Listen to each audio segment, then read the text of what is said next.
If you remember that, we talked about, remember the graveyard and the later the sanctuary, the candle lighting that they did and some of those other things. Some of you that are familiar with Roman Catholicism, you'll find some of these things familiar to you. You'll be like, oh yeah, that's where it came from. Yeah, that's where it came from, was back then.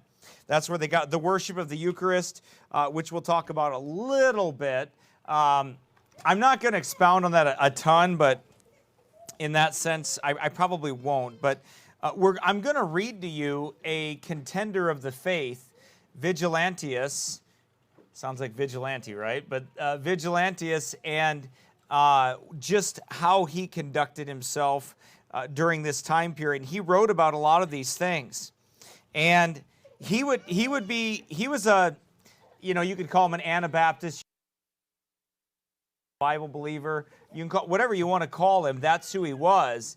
And at this time, he's going to talk about some of the errors that had arisen that risen up at that time, and that he had a problem with. Okay, so these are Vigliantius would be like a 5th century hero of the faith, I would say, and he went against the Roman Catholic hierarchy and the things that were going on at the time. And you might guess that he was absolutely hated for it. You might guess that a lot of people didn't like him, including mainstream Roman Catholicism or mainstream Christians, and I use that term loosely, kind of like the evangelical crowd today, that they didn't like him. Okay, so they weren't real fond of him, and Jerome was their hero, St. Jerome, and he kind of, they called him St. Jerome, but he kind of didn't like him because Vigliantius, he reproved him for the errors that were coming in. And Jerome was the producer, I believe, of, wasn't it the Latin Vulgate? Was that Jerome's Latin Vulgate? Isn't that right, Jacob? And that was the false Bible perversion that would arise. And of course, you have men like Vigliantius that would not agree with that would stand in opposition to those things, as the true church would stand for the true scriptures down through the ages. That would happen. You will always trace, wherever you find the Lord's churches, you find God's Word. Wherever you find God's Word in its true form, then what do you find? You find the Lord's churches. His Word and His churches always together. Why is that? Well, because we are people of the book. If we are not, then we go along with the mainstream of today. Vigliantius was born in Aquitaine, as it is proved by DeMarca in a dissertation of which is not yet published. So that's where he was born, and he's going to meet up with Jerome. He's going to be, in the year 394, he meets up with Jerome, and Jerome receives him with all affection possible, it says. He made no long stay in the Holy Land. It is probable that his disputes about Origenism, which troubled the province, obliged him to return the sooner. St. Jerome seems to insinuate that Vigliantius had been gained by Rufinus, an enemy of St. Jerome. So what happened here? Vigliantius meets with Jerome, and he's like, hey, you're just a little bit too much like Origen for me. You like Origen's writings too much. Remember Origen? He was the chief heretic of like the 3rd century. He was the guy that taught all the perversions. He was the guy that allegorized the scriptures. He was the guy that taught perversions of Bible truth and all those other things, right? He was that weirdo, and Jerome kind of sided with him, right?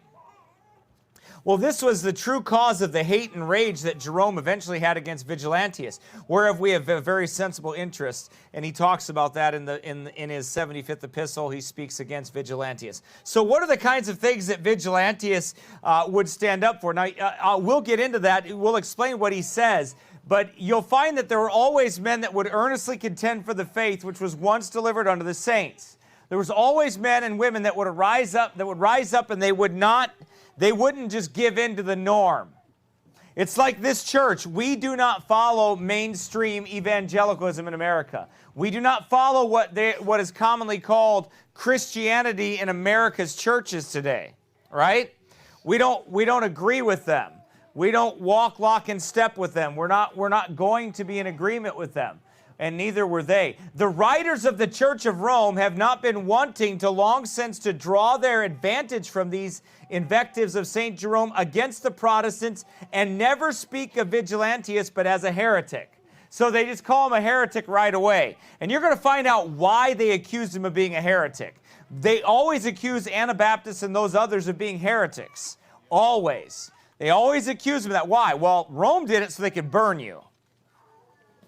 If a Baptist calls you a heretic, it's because your doctrine is wrong. If Rome does it, it's because he wants to kill you. They want to kill you.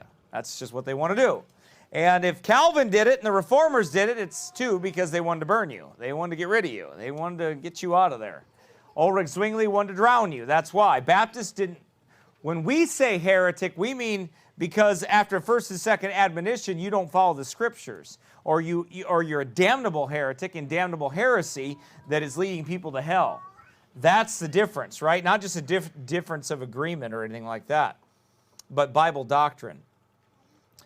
The Bishop of Meaux hath carefully traced their steps. He tells us, therefore, after his manner, very confidently, that even in the 4th century, the most clear sight of all the rest, there was found but one only, Vigilantius, who opposed himself against the honors given to the saints. Listen to what he fought. And remember, we talked about these heresies, right?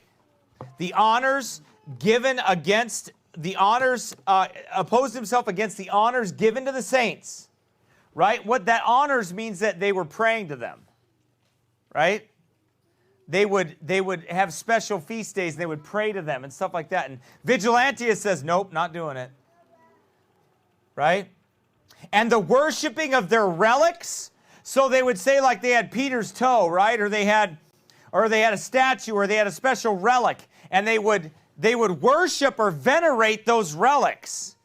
And of course, men like Vigilantius would be like, nope. Just like you would be. If somebody had a statue in here and told you, well, you have to pray to this statue. I mean, you have to venerate this statue, right? A fancy way of saying you're going to worship it, right? The worship of relics, which got its happened at the end of the 4th century, 5th century, 6th century is when all that relic worship came in, right? So remember Constantine. When he came on the scene, his mother was involved in gathering artifacts from all over the Holy Land and bringing them back and mystifying them and worshiping those relics, right? What happened? There's a story similar to that in the scriptures in the Old Testament, right? About Gideon. What did Gideon do? Do you remember what Gideon did?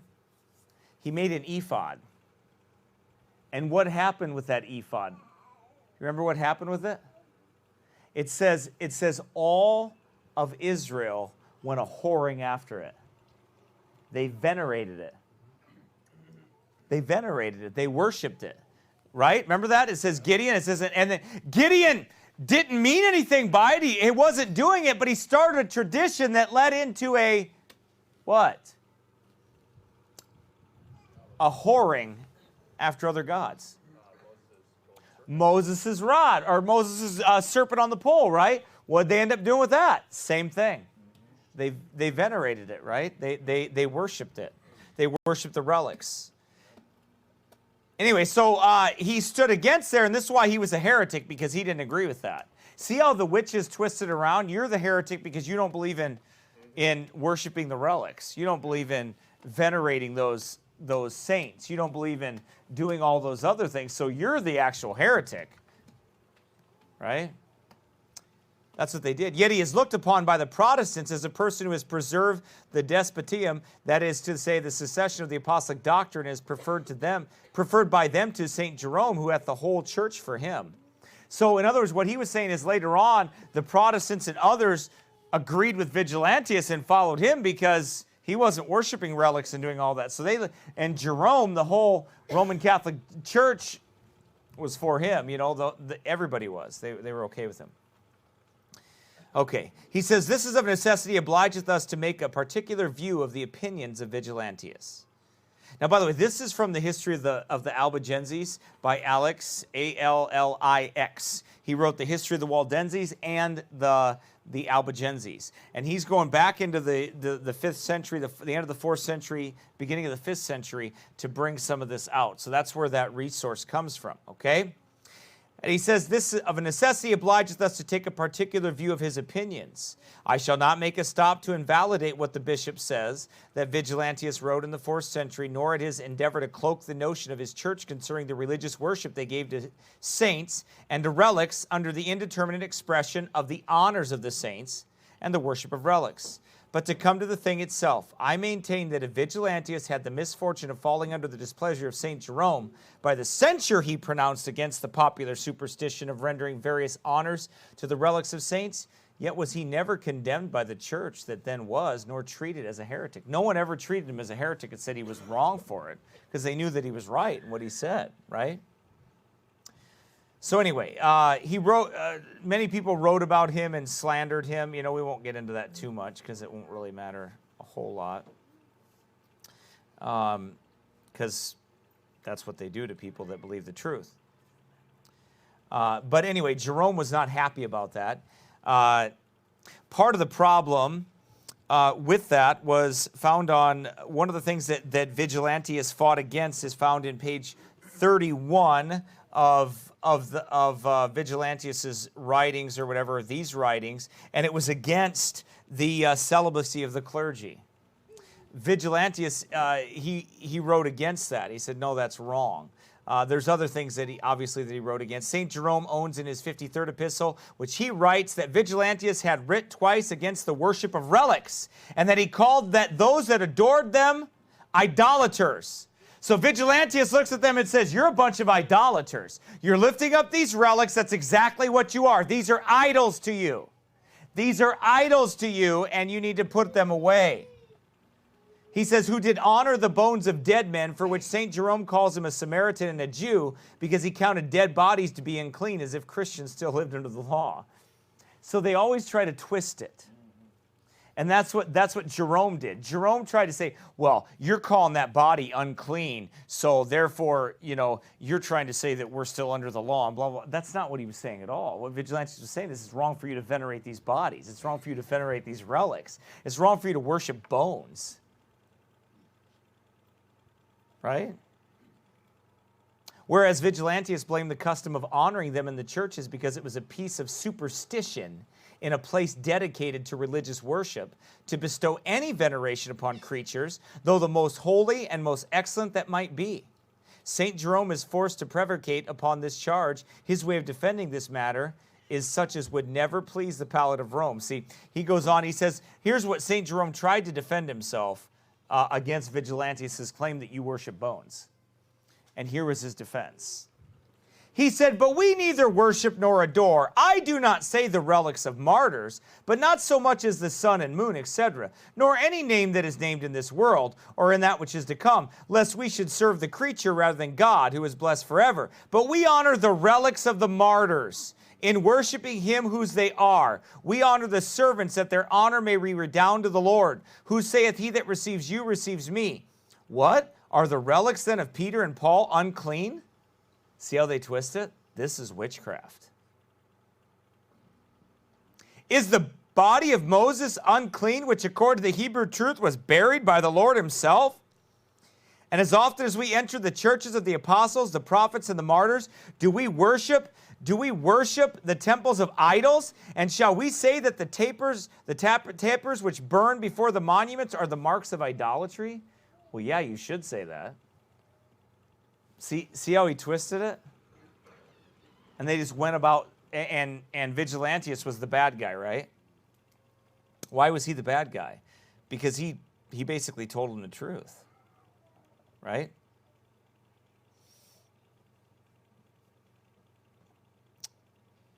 However, he says this, the Bishop of Meaux says this one thing, that the Vigilantius was the only man that opposed the honors of the saints and the worships of relics, and that St. Jerome had the whole church on his side in his answer. Now, that's not true, because there were many people that were against that, right? But he was angry about it. He says here, the falsity of the first will appear to everyone that can read. St. Jerome's book against Vigilantius. St. Jerome himself witnesseth that the holy bishop in whose diocese Vigilantius was a priest, that is to say, the bishop of Barcelona, was of Vigilantius' opinion, so that we have already discovered that. So there was more people that were around him that agreed with him that that was all false worship. right? It was all false worship. It was all pagan worship. So he tried to make excuses for his false worship, right?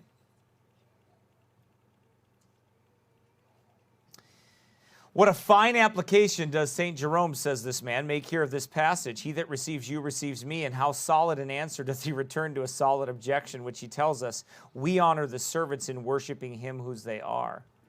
You see how he twists it? So in other words, Catholic, Greek Orthodox, and all those people, what they do is they teach all those people that you're really worshiping God when you venerate these. Like I saw that funny, I saw that priest, that Orthodox priest, over at the community. We were over at the senior center, and he had this picture. Remember that? He had this picture of Mark. It was supposed to be Mark. I don't know how you would know what Mark looks like. I don't even know what he looks like. I don't know anybody knows what he looks like. But he had this picture of Mark, right? And he walks in, and he does this whole thing, and he kisses the picture.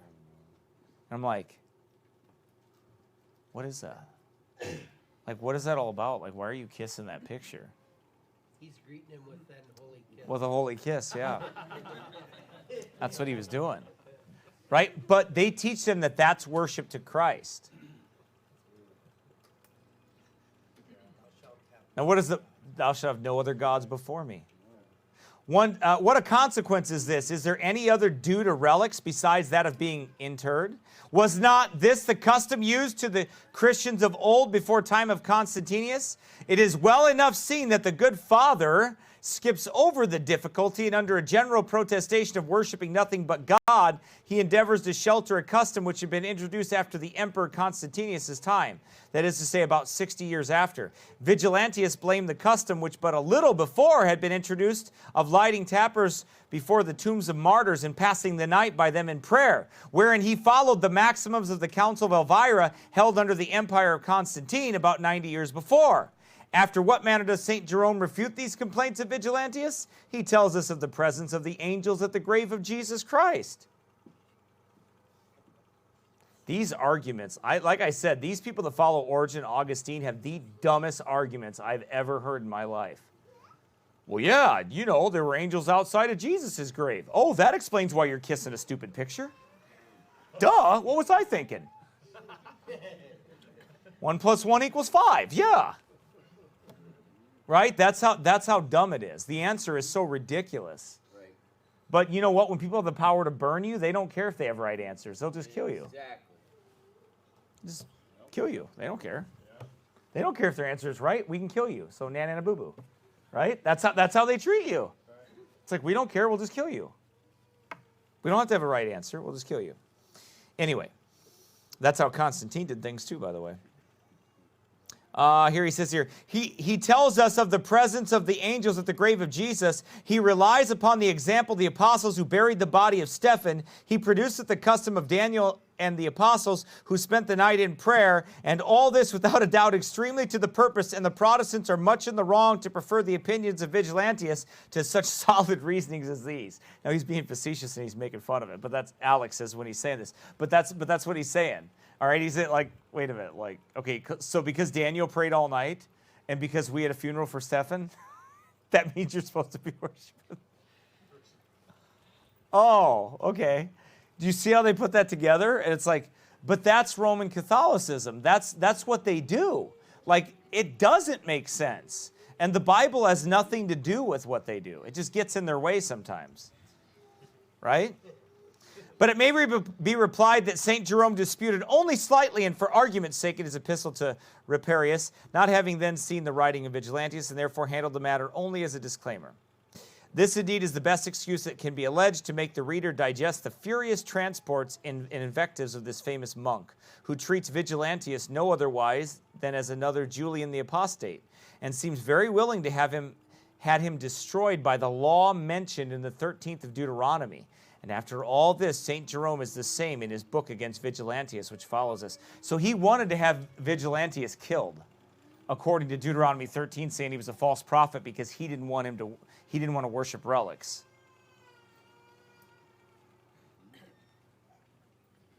Catching that?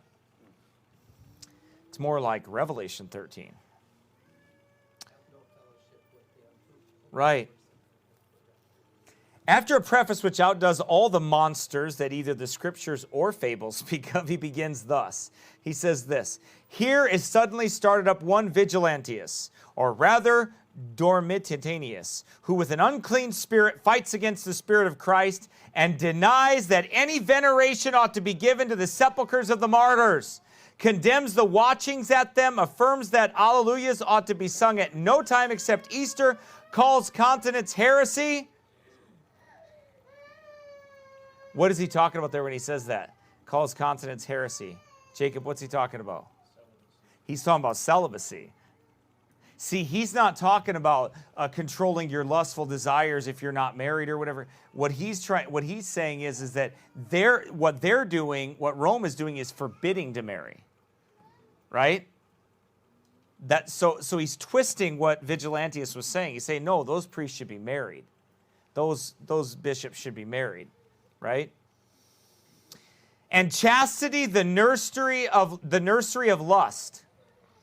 He's accusing Vigilantius of believing that being chaste is the nursery of lust. That's not what Vigilantius was saying. What he was saying was, if you follow celibacy, those priests are going to get in trouble.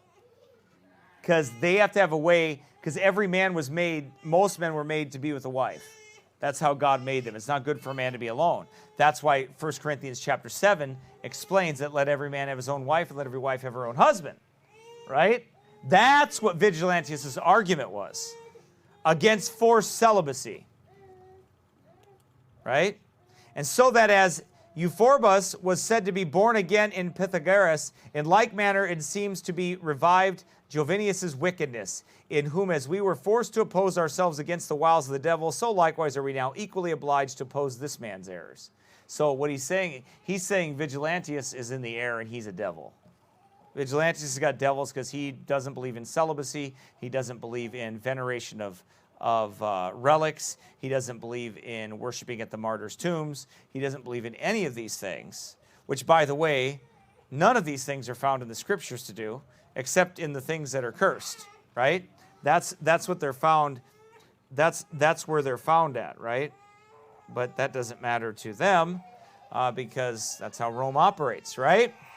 All right, what Caesarean eloquence is this? He says, what a strange account of these things. Okay, so surely the good Saint Jerome did not think of what he said, so extremely was he transported with an inconsiderate zeal for celibacy, but however, this zeal of his had a reasonable motive, he says. This is the first heresy of Vigilantius. He would have it allowed to ministers to marry. So that's his heresy. Whereas in the 10 provinces subject to the Pope, in the 17th provinces of the jurisdiction of Ephesus, and in the 5 provinces of Egypt, they followed a contrary custom. See, he just wasn't for celibacy, so he's a heretic, right? This, without a doubt, was a crying heresy, and yet it appears from the decretal of Pope to Hymerius, the bishop of Tarragona, that it had been made so little impression upon the minds of men that Innocent I was fain to write in AD 405, the bishop of Toulouse, upon the same subject of celibacy. So much opposition to that business everywhere meet with. So people rebelled against it. At the time when celibacy first came out, the bishops around they fought against it. They were like, no way. What do you mean we can't get married? You know, what do you mean? Where do you find that at? And that's exactly what he was fighting. Anyway, so St. Jerome tells us first that he had received Vigilantius' book by the care of 2 men, and he was really upset about it. Okay, so anyway, let's see. Let's move right along here. Here's what he says. Let's see. He says that Vigilantius had infected with his opinions and that he had been informed by them that there were some who favored his vices and were pleased with his blasphemies, after having branded his book for a stupid piece of ignorance, and which did not deserve to be discussed, were it not for the sake of some silly women laden with sins, of whom St. Paul speaks of. And he assaults Vigilantius upon the account of the place of his birth. So they're ad hominem attacks. He's not dealing with the actual text of what happened or the actual question of celibacy or veneration of idols or any of those other things. He indeed saith he every way answers his extraction for being descended from robbers and as a mixed rabble drawn together from several parts. From Pompey after he had conquered Spain and hasting to his triumph removed from the tops of the Pyrenean hills. So he's explaining that that guy's from a really bad place, so he must not be right. So then here is a violent transport of his rage. What horrid thing it is that this robber hath attempted. He says, why? He said, what need is there for thee not only to venerate, but also adore something, I know not what, which thou worshipest, carrying it about in a little box? He said, you worship something that you can carry around in a little box. Right? Think about that. Your God, the cookie God, right? That's a Chick tract, right? The cookie God. But think about that. The Eucharist, they worship something that they can carry around in a box. This is that they have control over. That they have control over, right? And again in the same book, why dost thou kiss by way of worship a little dust wrapped in linen? And afterwards, we have almost seen a heathenish rite introduced into the churches. Whole heaps of wax tapers lighted in the face of the sun, and men everywhere kissing a little dust, shut up in a small box, with religious reverence, which is wrapped about with fine linen. These men must needs render a great honor to the most blessed martyrs, whom they suppose to stand in need of illustration of vile candles, whereas the Lamb that is in the midst of the throne doth illuminate them, but with all brightness of his majesty. So Jerome didn't like that, obviously. You see how he came out very forcefully, Vigliantius did, against these errors. You got to understand that Rome was taking such control of everything, and all these heresies were crept in so much that they had filled everywhere. Right? He said that as if Vigliantius therein had spoke blasphemy and derogated from the honor due to the martyrs, he defends his judgment by the example of Constantine, right? Because here's what happened. He proves that it may not be done by the example of Paul and Barnabas and St. Paul. The Church of Rome and the Bishop of Meaux are concerned to inquire whether St. Jerome was very orthodox in denying a thing which is present, cannot be so absolutely denied without the imputation of heresy. That made him mad, right? So he defends his judgment by the examples of Constantine. Oh. That is to say of Constantius, who had transported to Constantinople the relics of St. Andrew, St. Luke, and Timothy. Like, how'd they know they were his? Like, how do you even know? And why does it even matter? And the Emperor Arcadius, who had caused the bones of the prophet Samuel to be brought out of Judea to Thrace with the approbation of the bishops and the people of that time. This is a very solid defense, if we may believe St. Jerome, for it seems there is no more to be said when once a superstition comes to be 60 years old. So he's making fun of him. He say, why? Because Constantine did it, so you can do it? So what Vigliantius is trying to prove is none of this is in the scriptures. None of this has a scriptural mandate. But all these heresies, what you're hearing from, you're hearing notes of someone, you're hearing the history of someone who actually was fighting these things as they came up. Imagine yourself being in that time and going against that when everybody, when all the heathenish rites are being popularized. They are becoming popular, and you're standing in the gap against them. And you have to stand against what they're doing. And everybody around you, and many people around you, don't like it. That's what happened.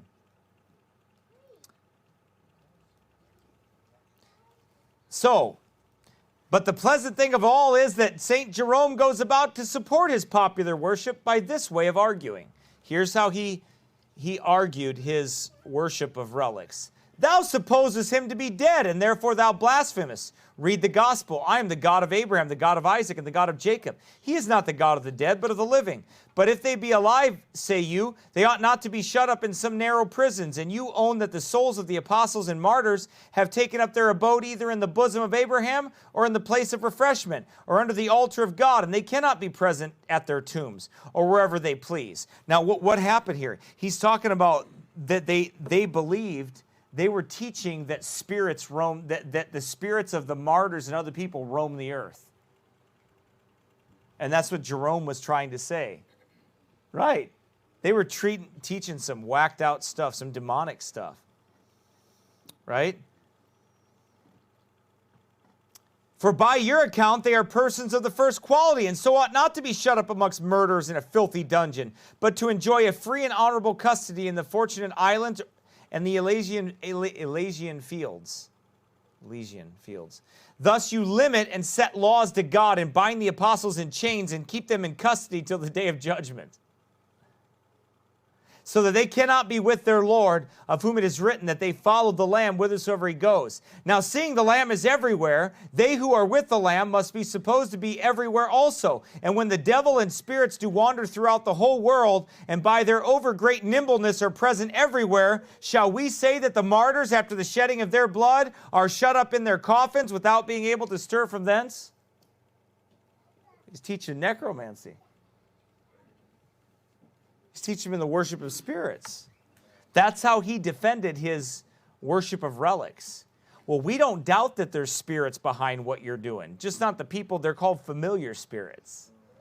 See, this is what God... See, what he accused Vigilantius of doing is what he was doing. They were venerating spirits of martyrs and other things. They were the real witches. But they were accusing Vigilantius of being one because he denied any forbid any of his people to do any of that. Right? What a terrible defense of such foolishness and idolatry. These fine reasonings of St. Jerome, and by the way, when he says that, he's joking, the writer is. He's saying, these fine reasonings of St. Jerome against Vigilantius have two characters. The first is that they are contrary to the sentiments of most of any of the ancients. The second is that they have been despised by St. Austin, he says, and in fine have displeased all of the schoolmen. So any of those people that study the Bible, he's saying, they knew that this was like garbage.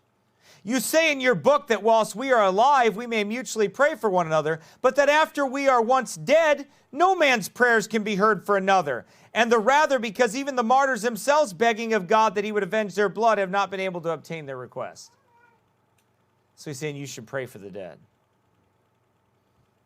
This is where that heresy came in. Imagine standing around like you're looking like, why are these people doing this? He saith, what is St. Jerome's answer to this? He saith that if the saints when alive procured favors for others, they may obtain them much rather now, when they are with Christ, seeing they are not dead but asleep, as the scriptures tell us. So he's saying, well, now that they're dead, they can give, they can get their prayers answered. So now, because they're with God or whatever.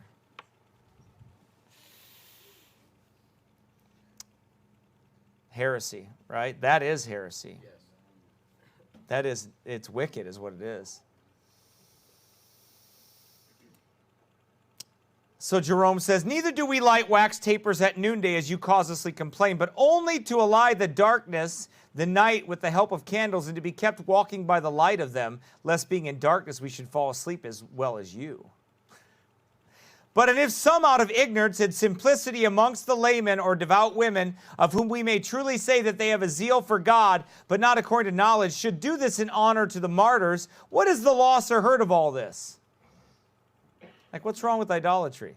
So the apostles also murmured of old that the women made waste of her ointment, but were reproved by our Lord himself. Neither did the Lord want the ointment any more than the martyrs stand in need of wax tapers. And yet because the woman did it in honor to Christ, her devotion is accepted, and so they who light wax tapers receive a reward according to their faith. For the apostle tells us, let everyone abound in his own sense. Well, no, the apostles don't say that. Is that some twisted garbage or what? He just abuses that. Vigilantius calls them idolaters, who by lighting wax tapers by daylight did imitate the customs of the heathens. Jeremiah 10, learn not the way of the heathen. By the way, turn there, because that's not just, Jeremiah 10 is not just for, we use it for Christmas and other things like that, but it isn't just for that.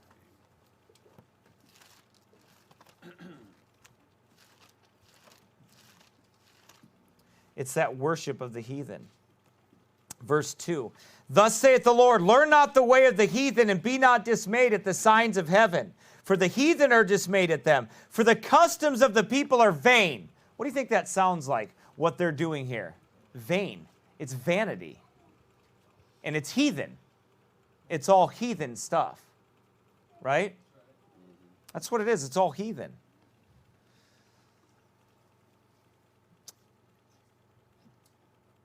How does St. Jerome answer him? First, he tells him that what was done of this kind to idols was detestable, but that the same thing when done out of respect to the martyrs is very commendable. So if you venerate saints, those that are dead, if you venerate them, well, you're holy and good. But if you do that to a bad person, then you're bad. See? See the difference? You can worship the one because they were a good person. You can worship the other because you can't worship the other because they were bad. Well, no. You can't worship either one of them. And you can't make that vain heathenish tradition part of anything that you do. Because it's all against God's word. Right? It's all heathen. It's all not worship according to spirit and in truth. It's all blasphemy. Right?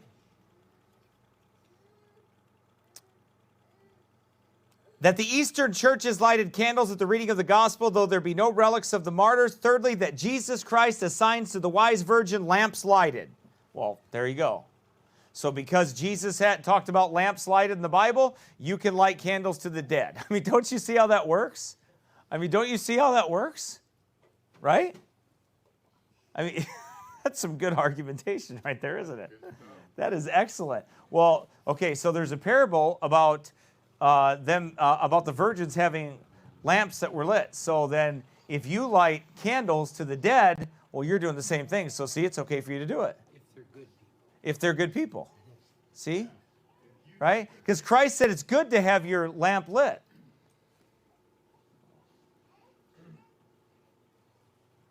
It sounds so simple that you think, how could they fall for it? But people fall for dumber things today. Yeah, that is true. Because there's only two tempters. That's right. Yeah, exactly.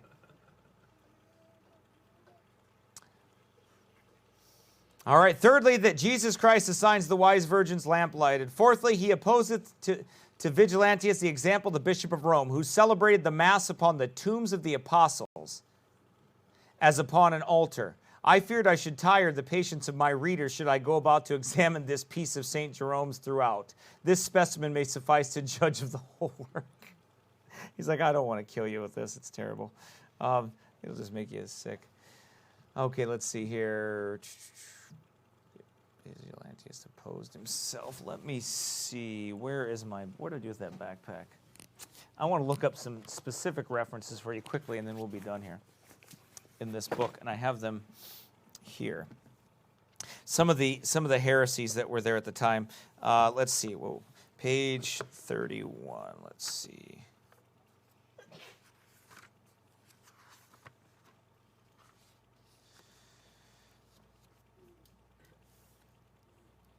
He talks about the first heresy, Vigilantius. Well, we talked about that, allowing ministers to marry. That was where he called him a heretic. Let's see, another one, 35. 35 to 36.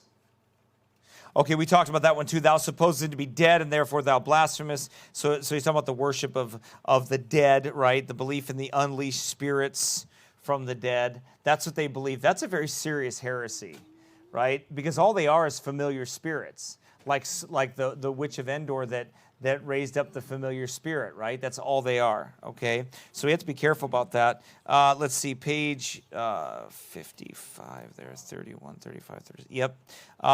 So these are some of this.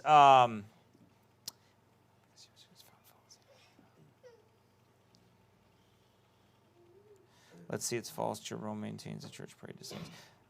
Right. Jerome maintains that the church prayed. It is false that St. Jerome maintains that the church prayed to saints, whereof Vigilantius accuseth those against him whom he had writ. He agrees with Vigilantius that the saints ought not to be prayed to, even as friends to Christ, intercessors with God. It is not manifest. Anyway, so he says that there. They had their argument there. Let's see.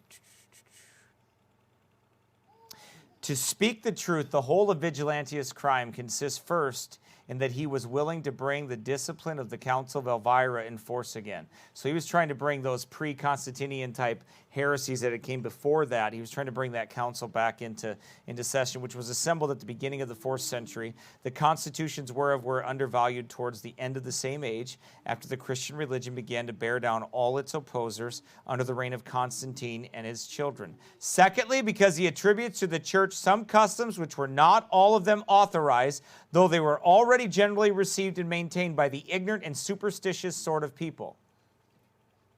That's all this stuff is ignorant superstitions. You look at Roman Catholicism, Mystery Babylon the Great, it is all stupid superstitions. It has nothing to do with the Bible at all. And their Protestant children do the same thing. Thirdly, because he opposed some of those customs as general, which were capable of being examined in a tolerable sense. Right? Thus it is evident that the Protestants may look upon Vigilantius as a zealous defender of the Christian purity and one of those who oppose themselves against superstition. So when that superstition arose, he opposed it. He stood against it. Now, what else happened at this time? We'll kind of finish up with some of these here, and we'll be done. But what else happened with that? Prayers to the saints, we talked about that. The rise of monasticism, because the state of spirituality was so low, sincere people gravitated toward the monasteries. This is where they started. And we're going to talk about that maybe next week a little bit, but they started gravitating towards that monastery concept. Why? Because the world was wicked. Who else does that? Well, in my opinion, the Amish do that, and a lot of those groups do that. They leave society altogether. They check out of society, and they don't influence society anymore. You think that the Amish and the Mennonites and those that aren't evangelizing and being out and being lights to the world, how are they? They shut up their light. They're away from them. They don't go out into the world and preach the gospel. They're not a light to the world, right? That's where Baptists are different. That's where the Anabaptists were different. They were a light to the world. They continue to be a light to the world. You can't just leave the world and go to hell. You got to go out there and preach the gospel to them. You got to go out there and be in the world, but not of the world. We don't have to follow the world and everything that it does, but we can be a light. We can be, and we're to be a light. We're to be the salt of the earth. How can you preserve society if you have nothing to do with it ever? Right? God's called us to be a part of that. Observance of Lent, a forced fast. We are to know that as long as the perfection of the primitive church remained unattained, there was no such observation of Lent. Cassian, the pastor from the 5th century and a convert of John Chrysostom, said that, and that's in Alex's book here, page 55. Prohibition of marriage for the pastor and the priest. This practice was led to much abuse and filthy behavior on the part of the priest. The influence of this unscriptural practice are still felt today. And that's what he talked about. Vigilantius talked about how perverted they were. The fact that they turned them into that doctrine turned men into a bunch of perverts, right? And that made them mad. Then he said, that's why he said that he spoke ill of chastity. No, what he's saying is they're not chaste. They're wicked. And they're fulfilling their desires in other ways because you're forbidding them to marry. You don't just, if you have those desires and they never leave and they never go, they have to be fulfilled one or two ways. Or they will be, excuse me. Paul say that, or that was a choice? Yes. Somebody did it, not forced. Jesus said not all men can receive that commandment. Yeah. That's what Jesus said. Paul said that in the meantime, at the time of the persecution, when that was written, that it would be better if they would be alone because they're going to watch their spouse die. Right? But there was no forbidding of marriage because he said, let every man have his own wife and every wife have her own husband. So you have to look at the context of it. But yes, it is better to marry than to burn. Yes, it was voluntary. That's right. But bishops are commanded to be married. It says they're commanded to be the husband of one wife. So they have to be married.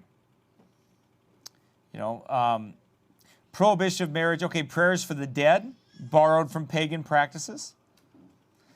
Transubstantiation, a belief that the bread and the juice of the Lord's Supper become the actual body and the blood of the Lord Jesus. It's a cannibalistic practice directly from heathen and satanic rituals, right? Purgatory, we talked about that, remember? We talked about that.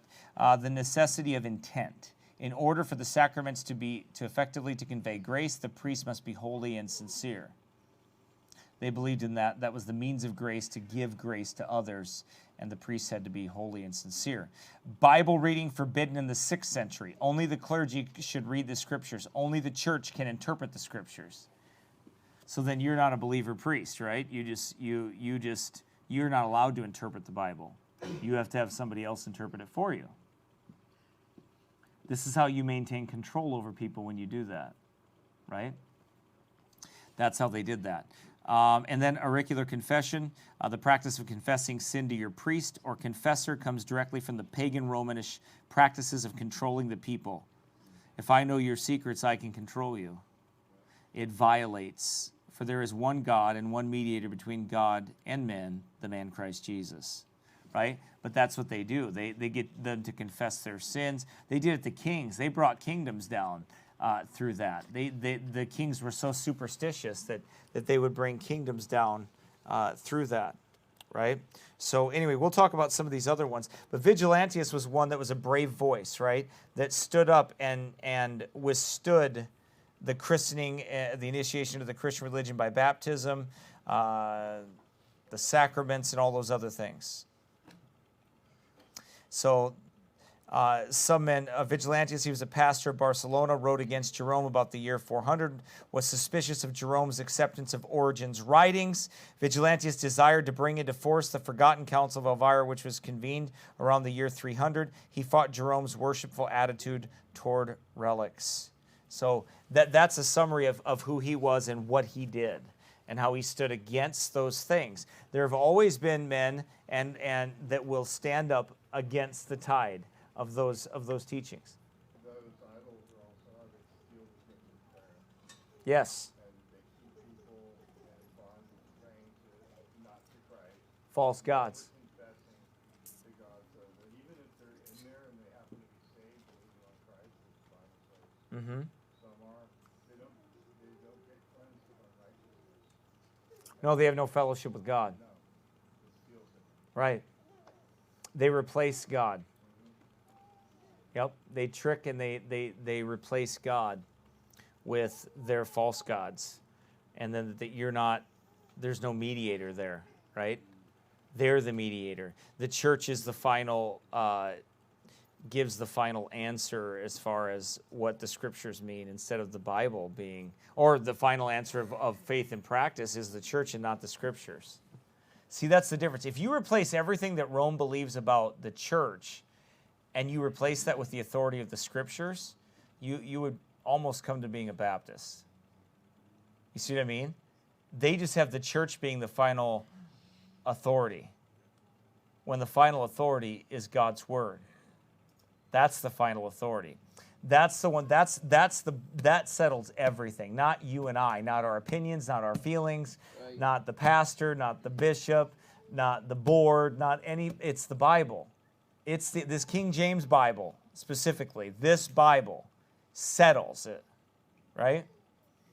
That settles what we believe and what we practice and what our faith is. This book determines all those matters, not the church. Right? That's the difference. That's what strengthens the church because the authority of the church is in the scriptures. Right? That's what strengthens the mother or father. That's what strengthens the office of a bishop because the authority lies in the scriptures. So we're all subject to him. That's why a bishop, according to the scriptures, is not allowed to run out and do whatever he wants to do. He doesn't have absolute authority. Right? To do whatever he wants.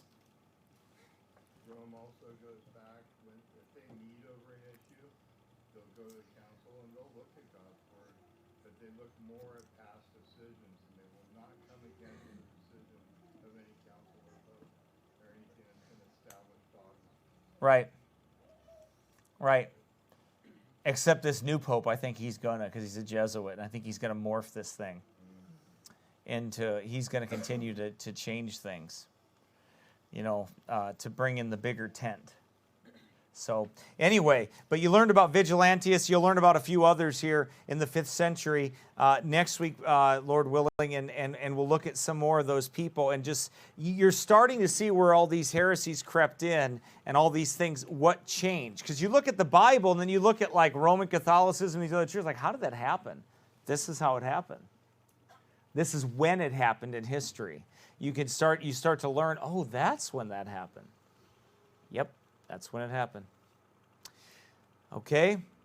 All right, so as far as the children go, man, I got to look at this now. You all, did I have you memorize anything in Genesis 2? I didn't, did I? It was just Genesis 1. Okay. Let's see.